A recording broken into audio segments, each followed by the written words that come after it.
As the world fades into darkness and the whispers of the past begin to stir, welcome to Slow Night Ancient Tales. Tonight, we wander through the streets of 1928 Seoul to uncover a mystery hidden in the shadows of progress. City and Ghosts by Hyo-seok. City and Ghosts, 1928. A dim evening, a mountain pass in the middle of nowhere, where not a single shadow of a person can be found for miles. Beside a grave where a skull, long since turned into a fox's meal, rolls about, or perhaps a dilapidated watermill in a field where the rain falls damply, or even the edge of a gloomy swamp that looks hundreds of years old. It is said that goblins or ghosts often appear in such places. And so it should be. Quiet, damp, and gloomy, that would be the rule. However, I have never seen such things in such places. Thus I possess no knowledge regarding them. Yet, not that I am bragging, I have seen a far more startling ghost. And what makes it startling is that it was in Seoul, of all places, a city of civilization. I witnessed a ghost in Seoul which prides itself on its progress. A lie? No, it was neither a lie nor an illusion. I saw with these two eyes what worldly people call a ghost. At any rate, rather than talking at length, you will understand once you read the following story. It was around the time a commercial school was being tentatively built outside Dongdaemun. Every day, I went to the school construction site to work as a plasterer. For someone like me, who could not secure steady, decent labor and could do nothing but wander as a day laborer, it was a job that at least allowed me to keep body and soul together for a few months. But the labor was excessive. Therefore, I never dared to rest for even a single day, let alone arrive late.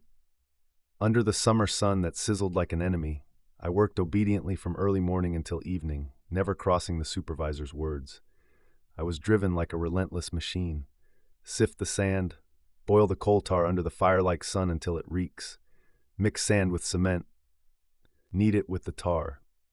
Whether it was the fruit or a gift of our labor, I could not help but feel a sense of pride in our great strength when I saw the cement we packed turn into beehive-like rooms of several hundred ken, and the ringing sounds of my friends' chisels transform into a grand, multi-storied structure. Foolish, dull-witted fellows, original text missing.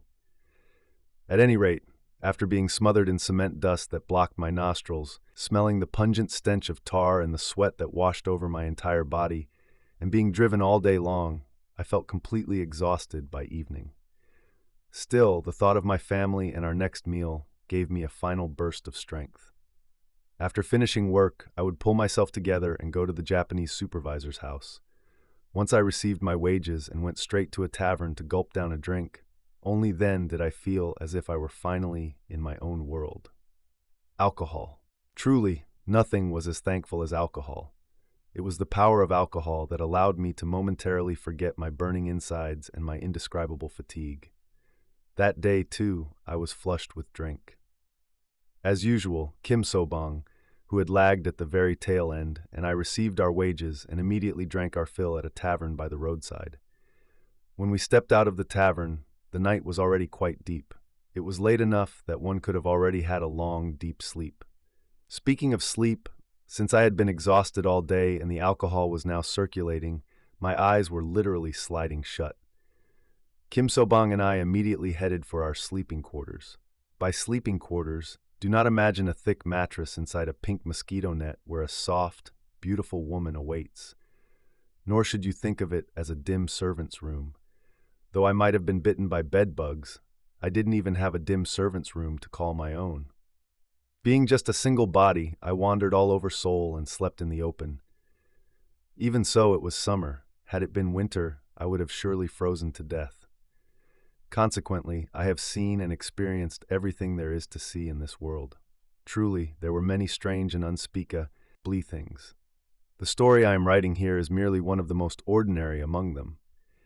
At any rate, Kim So-bang, who also preferred sleeping in the open rather than being bitten by bedbugs in the corner of a servant's room since it was already late, and I passed by the slaughterhouse and walked toward the front of Dongmyo, the eastern shrine. Before we knew it, a thin rain began to drizzle. In the damp darkness, the somber Dongmyo hid its silhouette. All around was silent. "You rascals, stay right there!" Suddenly, as if rising from the ground, such a voice was heard. Instead of being startled, I gave a faint smirk. I'm a fellow who spent the whole summer sleeping in places like this. Do you think I'd be frightened so easily? Leaving behind those bold words, I went toward the main gate of Dongmyo. As expected, friends of our kind had already taken up the sleeping spots. Though the gateway was quite large, it was packed with people huddled like small fish, lying this way and that, heads on waists, noses in feet, snoring away. You rascals, stay right there! Oh, that girl! Look at this damn brat! Tossing and turning, one sleep talk after another followed. Then, from this side, the wine tastes good. There was even a person smacking their lips. Drawn in by that, I closed my own mouth, which was about to smack, and laughed absurdly as I looked at Kim So-bang. What shall we do? Let's go. Go where? Oh, anywhere we can sleep. Kim So-bang also laughed, rubbing his sleepy eyes with both hands. In this world, being fast is everything. Even these sleeping spots are becoming competitive now. Ha ha ha. Just as he was about to turn his heels, I discovered that the door leading into the interior of Dongmyo, which should have been closed, was halfway open for some reason. I tapped the shoulder of Kim So-bang, who was ahead of me. Hey, let's go in there. Where? Kim So-bang, seemingly unconvinced, was still just rubbing his eyes. Inside there. Where else can we go now? We just need to collapse somewhere and get some sleep. But still, what, are you afraid the caretaker will catch us? What does it matter? We can just run away early tomorrow morning. Pushing the back of Kim So-bang, who was still scratching his head in hesitation, I stepped inside. As we crossed the threshold of the middle gate, it grew even quieter. Like a vacant lot abandoned for years, even in the darkness, the weeds were overgrown like a forest, taller than a man's height. The colorful paintwork, which looked somber even in daylight, was stained by the darkness, appearing even more gloomy and damp from the rain. To be honest, when I thought that a terrifying warrior might leap out from the paintings enshrined in the shrine, I couldn't help but feel my hair stand on end. Avoiding the rain, which had become heavy enough to soak our clothes, we passed the front courtyard and reached the wide eaves. I collapsed onto that spot and let out a sigh of relief. It was then. Oh, what is that, man? Kim So-bang suddenly gripped my arm tightly. When I moved my gaze to where he was pointing, I could not help but be startled anew. Suddenly, a chill ran down my spine, and my hair stood on end once more. Right beside the main hall, just a few can away, 2 or 3 balls of fire were flickering. Perhaps it was a trick of my mind, but the fireballs, which looked blue, slithered along the ground, then suddenly flew up, only to disappear. Then they appeared elsewhere, flew again, and vanished. Kim So-bang, famous for being easily frightened, held his breath and clung to me as if pleading for his life. Ha ha ha ha. As if I understood everything, I laughed heartily and looked at Kim So-bang, who was dripping with sweat. Are you crazy, man? Kim So-bang, who was actually getting angry, couldn't even finish his sentence. Ha ha ha, we were fooled. We were fooled. We were fooled by foxfires. Ha ha. What? Foxfire? Kim So-bang, still suspicious, kept his large eyes wide open. Yes, foxfire. Want to see? I picked up a small stone within reach. Stepping a few paces into the courtyard, I aimed at the flickering foxfire and threw the stone. However, I was truly shocked. Instead of scattering when the stone was thrown, the fireballs actually gathered together in one spot, and without moving, they seemed to be quietly watching this side as if observing our movements. I held my breath again and peered into the spot. Oh, it was then that I discovered something even more startling. In the light of the fire that vanished and reappeared, a disheveled, shaggy head and an indistinct, pale figure were clearly revealed. Only then did I realize that even a groaning sound of hung-hung was reaching my ears. Oh my God! In an instant I curled up like a snail. And though it is embarrassing to say, when I finally regained my senses, I found myself collapsed under a willow tree outside Dongmyo. It truly felt like waking from a dream. Beside me, without even looking, I knew Kim So-bang was pale as a ghost, trembling like a reed. As the night grew late and it was awkward to go home, Kim So-bang suggested we go to Dongdaemun to spend the rest of the night. The rain was still drizzling. Feeling as if something were chasing us, we repeatedly looked back as we reached the main road. Even the red light of the police box made me feel like I was finally alive. Hurriedly, we went to the wall beside Dongdaemun. There was nothing beneath the quiet wall, nothing but the pitch-black darkness that swallowed everything. Of course, there were no blue goblin fires either. If we had just come here in the first place, none of this would have happened. Sighing with something like regret and unable to distinguish where was where, I said, "Whatever, anywhere will do," and flopped down on the spot. But before I could even be surprised, my liver went cold. Beneath my buttocks, where there should have been pebbly stones or damp earth, Lord help me, I felt a soft and squelchy sensation. That wasn't all. Along with a sudden jerky movement, a sharp voice pierced my ear like a poisonous wasp. "Who the hell is this?" I leaped up like a rubber ball, and then I ran like an arrow. I must have looked exactly like a madman, fleeing for my life. Kim Seo-bang was also panting behind me. "Please, don't kill me," Kim Seo-bang cried out in a voice almost choked with tears. Is this Seoul not a place for humans but a goblin's den? In the end, a burst of uncontrollable anger welled up within me as well. But on the other hand, I also wanted to mock our own foolish and pathetic state. Though I didn't know much, since when did goblins or ghosts have bodies that were soft and squelchy? Well, even if they did, the fact that it shouted, "Who the hell is this?" like a wasp. When I thought about it, being so terrified seemed incredibly foolish. Yet, even so, I didn't have the courage to turn back right then and there to investigate its true identity. With no other choice, we had to walk through the drizzling rain to Kim So-bang's servant's room outside Sigumun, the Gate of the Dead. We intruded upon a room already overflowing with family members, though it was likely an intrusion of only a couple of hours, and by the time I lay down to get just a moment of sleep, the day was already dawning bright. In this way, whatever had possessed me, I had been tormented by goblins or ghosts twice in one night. Truly, my lifespan must have been shortened by a few years. But who could I blame? Myself for drinking and lingering, my destiny of having to sleep in the open, or the goblins and ghosts themselves, or perhaps something else. Only now have I clearly realized which of these it is right to blame. At any rate, the ghost story ends here. But the true story begins from now.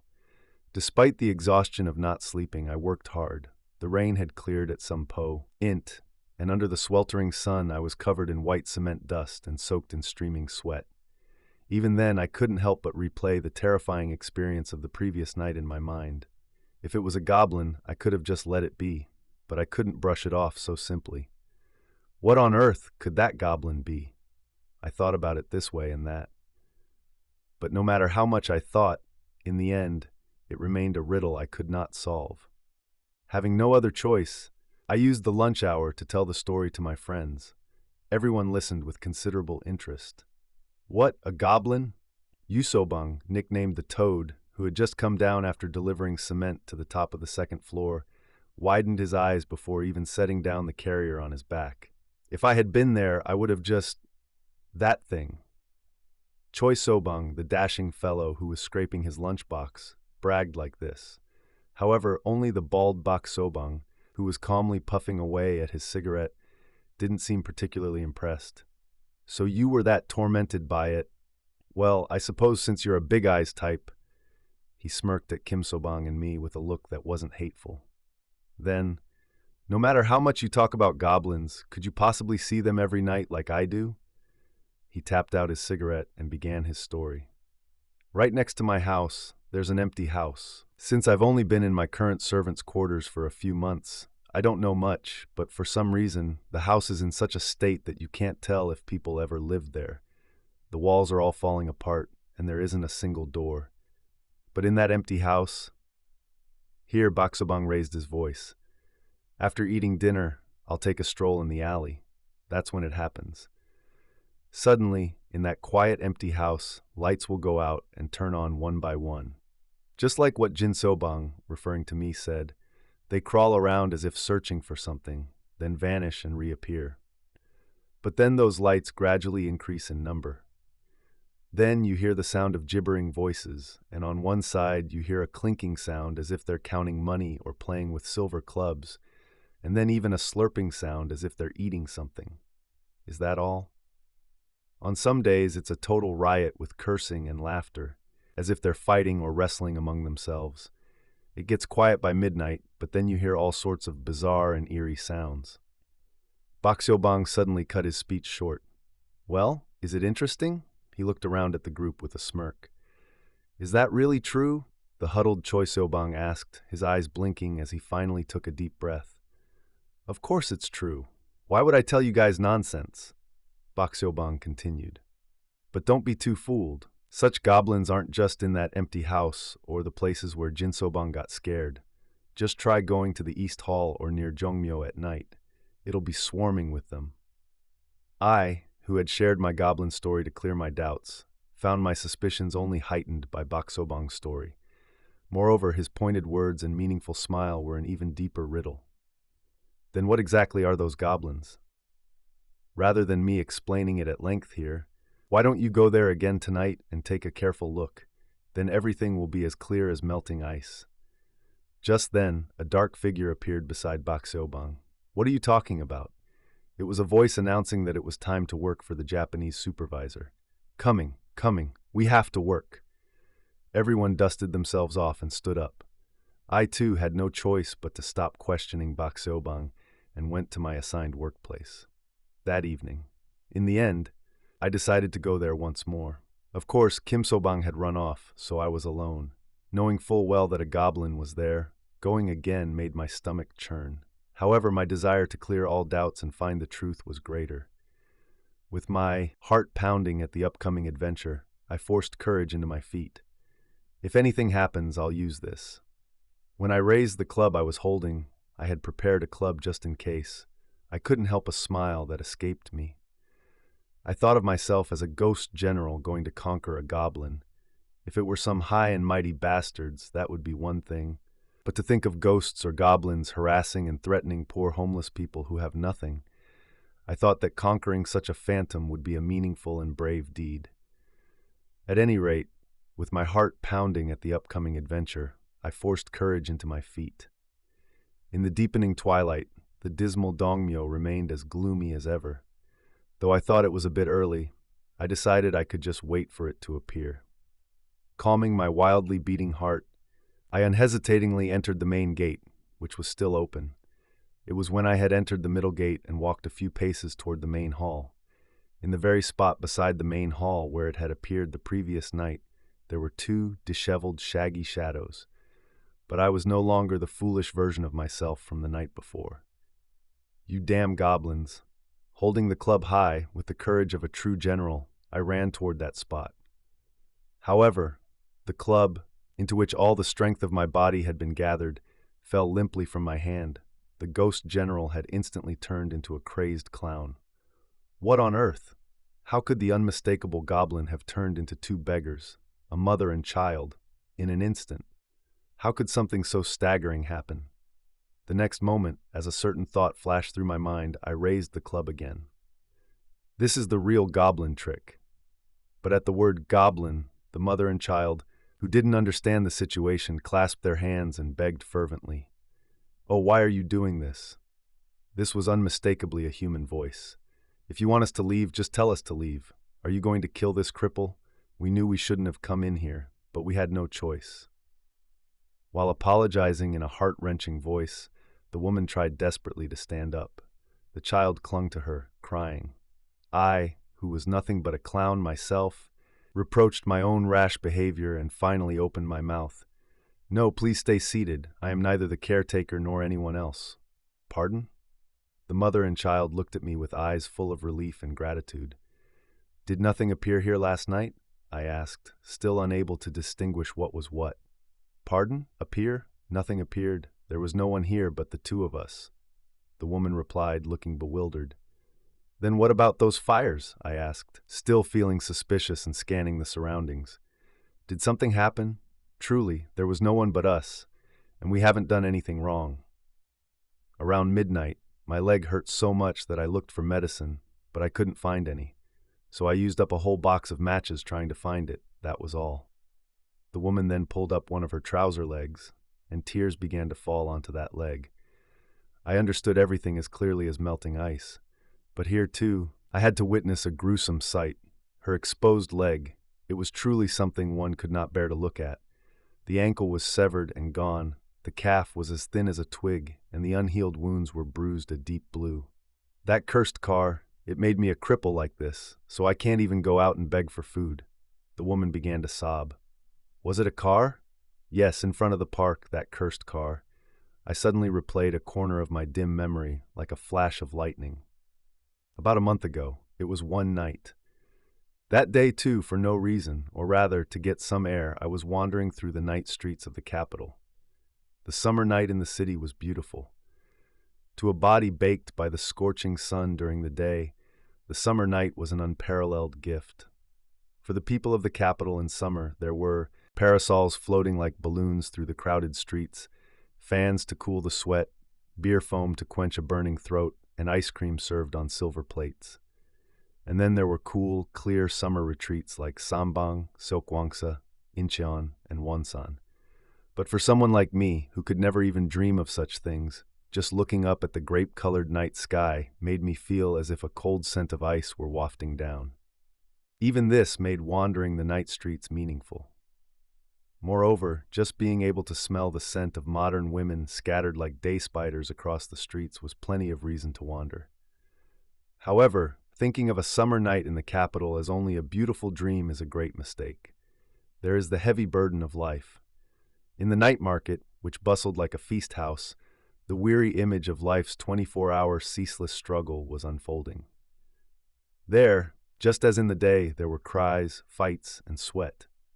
Nevertheless, the refreshing feeling that washed over my chest was not something to be hated. Summer nights were beautiful. Therefore, I thought that the people swarming and surging near the main road in front of the park were merely surrounding a drunkard flushed with wine, or perhaps a kenkengi fiddle player from the night market. Because it's a summer night. I muttered to myself and tried to pass by indifferently.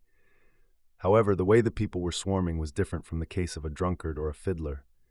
And above all, let's play, let's play. While we are young, let's play, eat and drink, and play our fill. The song of the drunkard was not heard, nor was the beautiful fiddle music that intoxicates people at night. Then what on earth? My feet involuntarily turned in that direction. What? Just a magician selling medicine, I muttered in a tone close to disappointment, and was about to turn away as if it were nothing.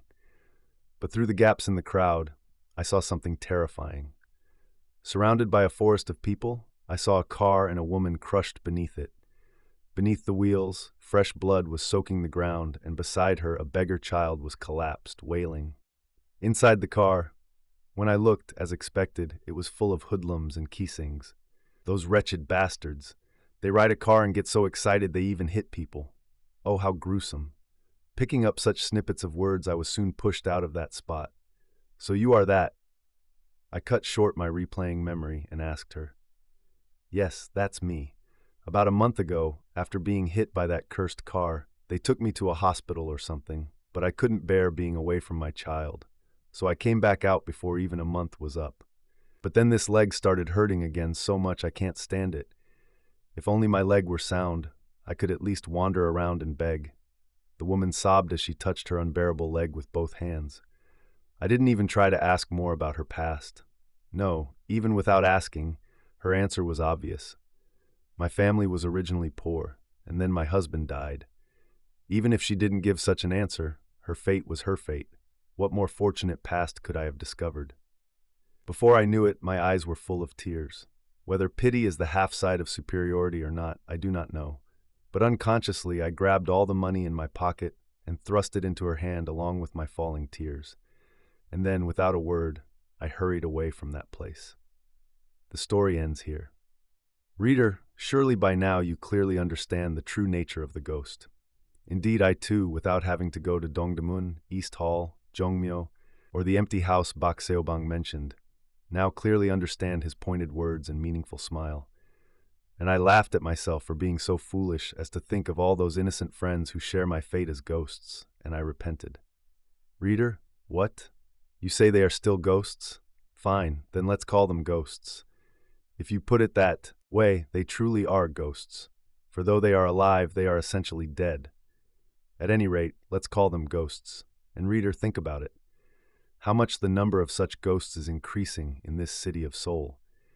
If they are increasing, then, to repeat myself once more, returning to the first page, a dim evening, a mountain pass in the middle of nowhere, where not a single shadow of a person can be found for miles. Beside a grave where a skull, long since turned into a fox's meal, rolls about, or perhaps a dilapidated watermill in a field where the rain falls damply, or even the edge of a gloomy swamp that looks hundreds of years old. The ghosts that commonly appear in such places now appear without hesitation even in Seoul, a city of civilization.